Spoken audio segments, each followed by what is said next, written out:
Project 2025 author Russ Vought thinks you're stupid. I noted that you did not include deficit numbers in your budget, even though those are required by law. Why not? It's a discretionary budget. One of the things that I believe is important is to not confuse the country when we're in the middle of several reconciliation efforts over the next year. This is making sure that you can start the appropriations process. We did a mid-session review in which we will comply with the law at the mid-session point about how we are doing. It's also, one of the things when you do I'll take that answer. Thank you. When you take a full budget. I disagree with the notion that it's discretionary to follow the law. The law did require deficit numbers. They can be extracted if one sits down and does the numbers from your revenue and spending projections, and that includes a deficit of about $2.2 trillion in 2027. I think perhaps the reason you didn't want to include deficit numbers is you didn't want to draw attention to we are in a situation where we are not in a major recession. And you're not including in this the cost of the war, so that's not a factor. And yet we're continuing to drive this nation deeper and deeper into debt. The projections show that in 20 years, with this 6% structural deficit, we will be in the position of basically being able to fund only Medicaid, Medicare, defense, and interest payments, which means no investments in healthcare, housing, and education. And those investments are diminished in your budget.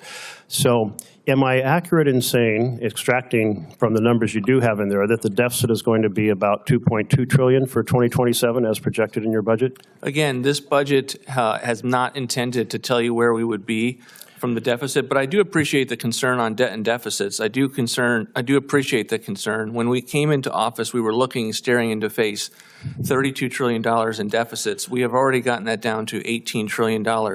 We were making progress each and every year. On your own time, thank you. Actually, the situation is you added $30 trillion last year to the debt over the next 30 years, or $50 trillion if the interest rates are 1% higher than CBO projected. So rather than reducing deficits and debt, you are increasing them. And this is on top of $8 trillion in hugely strategically misshaped wars in Afghanistan and Iraq, $8 trillion that was not invested in American families. And this budget continues the process of saying we don't care about American families. The foundations for a family are health care, housing, education, and a good paying job. And the president's ran on providing a foundation for families, and this budget does the opposite. Social Security. Why not include a plan to address Social Security when we are just 6 years out from the trust fund being exhausted?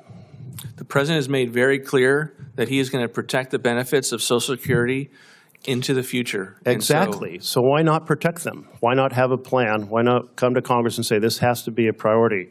Why not have the president give a speech and say we're really pleased that Chairman Graham held a hearing on Social Security, and we want to work in a bipartisan fashion to get this fixed and fixed now, not wait until the trust fund runs out of money and families are facing a 20 to 25% reduction in their benefits.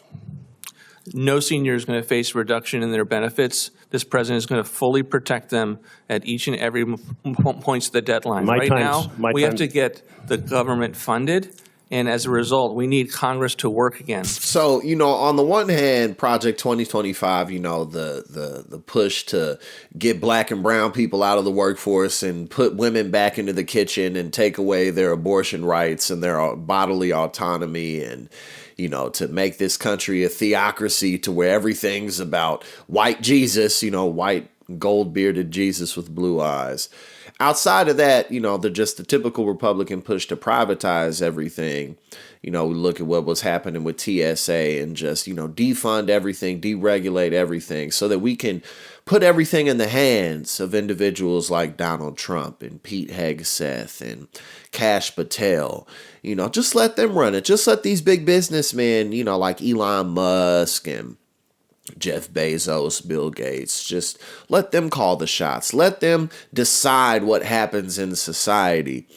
And, just leave it up to the markets. But obviously, we look at these individuals and see that they're the most incompetent people in the world. And if they're not, they're greedy and they don't care about the well-being of the common man and woman. You have people like Elon Musk, who's a ketamine addicted, just fraud psycho who's always lying and is nowhere near as intelligent as his legend and myth suggests that he is. Couldn't find his way out of a wet paper bag.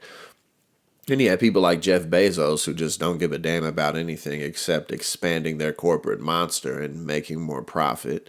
And then you have people like Donald Trump and all of his ilk who are just idiots beyond compare and completely incompetent and can't manage anything whatsoever.